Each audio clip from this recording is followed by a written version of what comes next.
How you going, people? Man, they won't let me post that damn airplane thing, so I got to do the airplane thing on the old school way. So this is going to be our Airbus A320 aircraft. So this show is stinking great. It's called Air Disaster Season 2 on Netflix. If you got it, hell, I think it ought to be mandatory for all pilots. Because this show, I mean, well, I was in the Air Force, 20 years, flying planes in the military or in civilian police work, flying to go get prisoners, transporting prisoners, all kind of. I've been in a lot of planes throughout my life. Hell, the first plane I ever flown in was a prop job, I think out of Love Field in Dallas. But anyway, I've been on a lot of planes and a lot of emergency landings, at plane crashes, watching planes crash in front of me. So my, I guess, fear of flying or concern of flying, I think is well justified. When I had other different girlfriends and they'd want to fly somewhere or do something, and I was kind of like, they used to give me shit, because, man, how can you not like flying? You were in the Air Force. Why are you being such... Because I get sweaty palm. I do not like being in a plane, okay? I'll admit it. I'll take a helicopter any day of the week, but you get me on a plane, I don't like it. So this series has reaffirmed every belief on why you should not like flying. It is unstinking believable, the scenarios where these planes are crashing. I've only watched, I think, 9 episodes of this season. But I'm telling you, man, and that's 9 episodes, I think there's like 13 planes that have crashed. And let me tell you, they go through the black box, and I made a list, and I'll put it in the description, of all the different ways that the planes that I've seen have crashed and things that can cause a plane to crash. But let me get to this crash here. This Airbus crash was January 20th, 1992, and it was in France. It was flight 148 of an Air Inter, or Intra, I don't know if it's Intra or Inter. And between the two pilots, they had 12,000 hours flying time. So these guys weren't rookies. And so let's see here. The plane, this actual plane, this Airbus, they pride themselves in being on time. And this is a common factor in a lot of the crashes that I'm seeing, is it's about in a hurry, not wanting to be late, not wanting to inconvenience passengers, having to get another crew, possibly a holdover, money to pay for hotel. So there's all these pressures on these pilots to get the planes to stay on schedule. And that caused a lot of people dying, man. So these guys pride themselves on being on time, and they give incentives to the crew if they keep it on time. So if they're late, they take away those incentives. Aha, that's a clue. The Airbus 320 is an advanced aircraft. It's supposed to be one of the safest. Even though I've only watched 9 episodes and 2 of the damn things have already crashed, they're supposed to be highly advanced and technical. So the other crash, oh man. Anyway, so that was my first video that YouTube blocked. I did it and I put some captions and I cut some little graphs out of the movie because it helps explain it more. And man, YouTube blocked it as soon as it hit, because video and film it's blocked worldwide. I mean, as soon as I uploaded it and went public, it went blocked. So this aircraft is so advanced. It uses they call it fly-by-wire, and basically it's where the pilot flies a computer and the computer flies the aircraft. That way, if the pilot makes a mistake, the computer will correct it and save the human error pilot, because human error is a big thing for plane crashes. I mean, some of the things on a plane crash: ice on the wing, weather, downspouts, microburst, engine failure, mechanical failure, smoke in the cockpit, miscommunication with air traffic controller, forgetting to put the flaps up. I mean, the multitude of things that can go wrong on these planes that are crashing. I'm just like, dude, you're getting on a plane with these pilots who are drinking, stressed. I mean, and the co-pilots in just about every crash sit there with their mouth shut because they don't want to piss off the pilot. There's that hierarchy, team player, got to get along, don't want to piss off the pilot, because then you won't get to be pilot. So the co-pilots always keep their mouth shut. I always say, doing the right thing is always harder. if you come to a crossroad in life and one way's easy and one way's harder, probably the right thing is the harder path. When people take the easy way, shit happens. And on all these planes, dude, let me tell you. So, this plane is so advanced that before they take off, they've already programmed in the airfield that they're landing at, and it's on autopilot, and the plane's going to land itself at the airfield before they take off. That's how advanced this plane is. It ain't so advanced that 2 of the damn things ain't crashed just in the 9 episodes. I haven't looked up the Airbus yet, but to me this is just a fantastic series because it just shows multitude of minor eras connecting. And it reminds me of Bruce Lee's son who got killed making a movie. And it was all these minor areas about bullets and blanks and dummy rounds, and they bought rounds and they thought they were dummy and they loaded it and it fired and it didn't go through and it only went halfway, and then when they fired a blank, because they made sure it was blank, because they didn't clear the barrel, it shot the bullet and ended up killing. And it was just a multitude of eras that all lined up and resulted in somebody's death, and all these aircraft crashes are like that. So anyway, so the air traffic, they've got the program in to land on this one runway. So the runway's long like this, there's mountains over here, and this is their approach that they're coming in. Oh, where's my little prop? So the Airbus is coming in here, it's supposed to land here. On an automatic pilot, the plane does it all, the pilot just sits there and lets the plane land. Well, as they get close, there's so much air traffic, they redivert them to land on the other side of the runway. So this runway runs here, and then there's a runway that runs here. Well, they redivert them and say, you got to land on this runway. Well, there's mountains here. And they can't, yeah, there's mountains. That's a clue. Everybody knows what's going to happen in this video. So there's mountains over here, and this pilot can't leave it on autopilot, and he's never flown, or they don't give much training, and I think it's called precision guidance landing in. So when they tell him, hey, we got to divert you from the automatic pilot, you have to come around, turn, and land on this aircraft. Well, the pilot gets kind of upset, and they hear it in the voice recorder, and they're hearing the video, and he's kind of like, he doesn't like it, and he's a little pissed. So they divert him, and because they divert him, it's going to cause a time delay, and he's got to be closer to the mountains, and the mountains sometimes will block radio transmission, so the pilot knows this, so he doesn't want to land his plane here. But he doesn't say, I'm not. He doesn't say, I'm waiting in line and I'm going to land on my regular runway with the automatic because that's what I'm comfortable. I think he's got 87 passengers on board. Most of them die. So the pilot has to use what's called an ILS to get them to the original runway. So what he does is, instead of taking it off autopilot to land on this runway, he says, I'm going to leave it to where it gets me about right here, then I'll turn it off, and then I'll take it manual and come around. Well, there's another system, and I can't remember if it's ALS, I wrote it down here. And these terms for the pilot people will be here like, I don't know what he's talking about, whatever. So, where's the one that shows, well, shit. It's another 3-letter thing.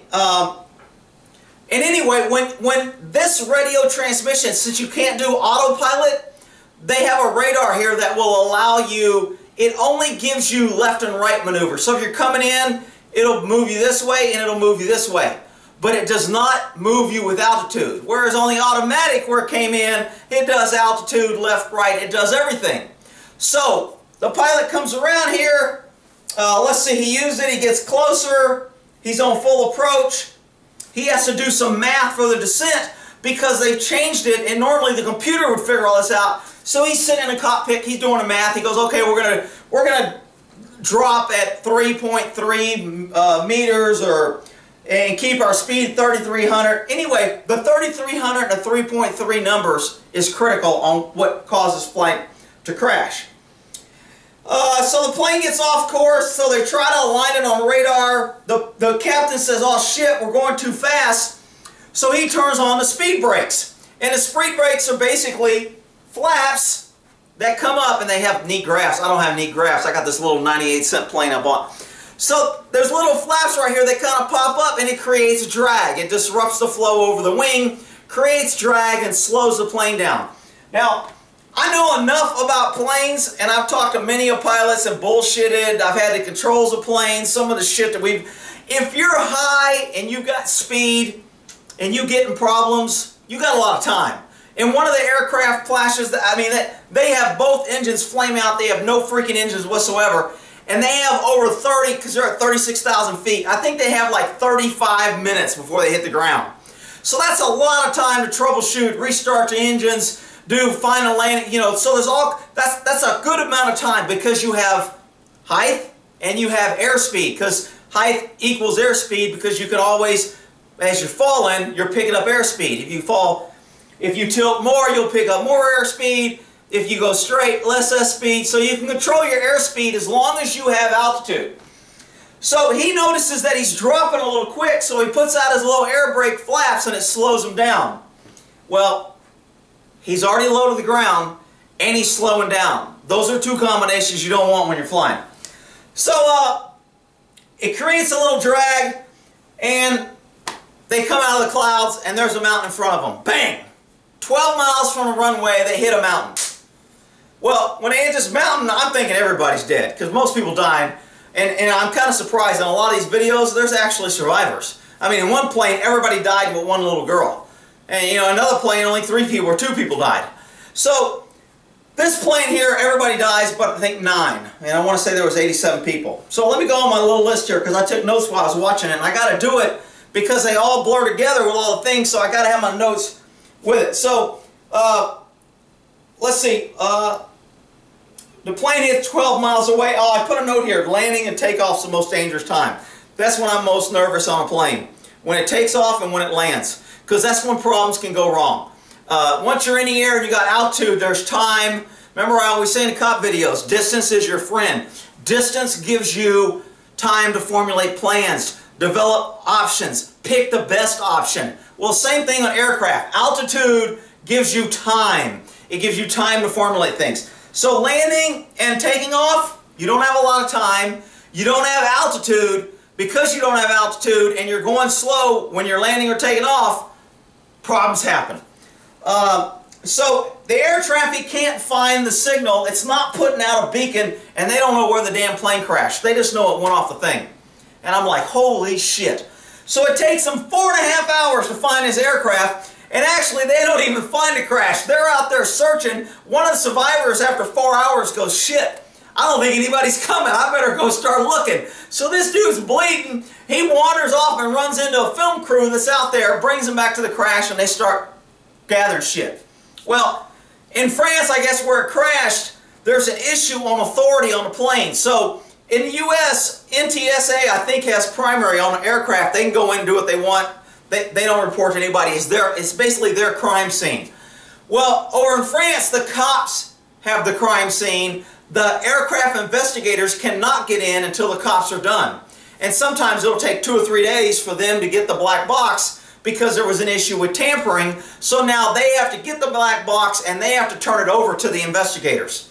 Well, while they're standing around, because they waited 4 hours, so they had the investigative team there, they're watching the tail section burn, and they see the black boxes, which are really orange. Everybody calls them black boxes. They're painted orange. And they're sitting there burning.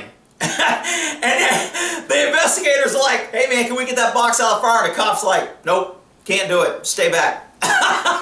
Following rules. Gotta have procedures. Government, rules, regulations. Gotta have it. Nobody goes to the aircraft. The evidence is burning up. We're losing critical data. No problem. It burns up. Well, guess what? By the time they get it out, it's too hot. Because the black boxes are only designed to withstand 2,000 degrees Fahrenheit for 30 minutes. So if it stays in there much longer than that, it burns up the tape and melts, and there's all kind of things. So, and that's what happened. They left it there in the tail section for hours while it burned, and they didn't get any data. Let's see. So they find it. One survivor goes out looking.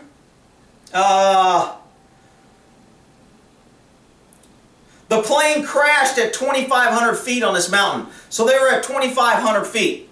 I used to ski Heavenly, so I always know about, when I'm talking about Heavenly Valley, in California was a snow slope, and it was at 10,500. In Alpine Meadows, I think, might have been a little less. So I kind of know footage only by mountains because I used to go snow skiing a lot. So when I'm looking at 2,000 feet, you're still in tree area. When you get up to 10,000 feet, you start losing your tree line, and you've got just open mountains. So they were pretty far down on this mountain. Well, I guess it depends on how far it is. So the black boxes, non-precision approach is what they're talking about. So in a non-precision approach, pilots get radar help for left and right, but they don't get any help for altitude. So here are the problems that they determined which causes crash. And this is like amazing to me. So the captain was upset. He was upset because he didn't have a lot of training in non-precision landing, especially in this aircraft. And they went back and did a study on all the aircraft that are trained by this company, and all the pilots said the same thing. We don't really train for non-precision because we're flying the most advanced aircraft. So they skim over non-precision. That's why we're not comfortable with it. So that raised the anxiety of the pilot. So they had him for lack of sufficient training. Air traffic control was looking at this, and when they were off course, air traffic controller, and another common denominator of a lot of these crashes, air traffic control. So the air traffic control goes your left of the aircraft or your right of the runway. Well, when a pilot's flying in, his right is his left, and you're not supposed to use left or right. The air traffic controller is supposed to only give compass directions or compass degrees for where you need to go. If he needs to go to 290 or whatever, that's what he's supposed to do. And he used move left. The pilot was looking at it, went right. It created confusion. It made them take their eyes off their altimeter, and they didn't know that they were dropping. So then they found out, well, why was he dropping so fast? That wasn't normal. He wanted a 3.3 degree of descent, which is on the graphs, it showed the descent is more like this. And what he ended up doing was like a 33 degree, and it was really rapid, or 11 degree descent. And they were like, why is that? Well, they didn't have the voice recorder, and they went back and did some things. Computers, man, it's freaking great. This company designed the aircraft. It's got one screen. So when you hit a button to switch, the same knob is used to adjust your altitude and your degree of descent and something else. So you have to hit a switch to change it. Well, they noticed on the information that 33 and 3.3 looked the same on the screen. So they went in a flight simulator and had another pilot and told him all the information to punch in like this pilot, and he did the exact same thing. Punched it in and made it a 33 degree descent. He made it a descent a lot harder. So what happened is the plane for some reason was taking a nosedive and it hit that mountain. So they're like, it's part of pilot error, it's part of his training, it's part of his lack of experience in doing non-precision landing. However, the autopilot was making advances. Why? They couldn't figure out. They went to the manufacturer. The manufacturer goes, oh, in an autopilot, if the autopilot detects an emergency, it changes the direction or the change of altitude at twice the speed. So if you're going down at a 3.3 and the autopilot senses a emergency, it will double that and make corrections twice as quick, either up twice as quick or down twice as quick, because they think there's a problem, so the autopilot automatically adjusts. Well, there wasn't an emergency, so they're like, he was at a 3.3 degree descent, why did it happen? Alright, so here we go. The plane's coming in. At the point he hit the autopilot and touches that number, a wind gust hit this plane. And when the wind gust hit it, it made it rise. The autopilot detected an emergency and double corrected to go down, and that's what drove him into the freaking side of the mountain. I was like, are you kidding me? Could more things go wrong? This freaking, I mean, I'm just watching this thing, I'm going, are you freaking kidding me? You got all this computer, all these two pilots training, you got all these safety, you got radar coming in, and the plane crashes because of wind gust. They determined that if that wind gust had happened 1 second earlier or 1 second later, they would have been clear of the mountain and it wouldn't have hit it.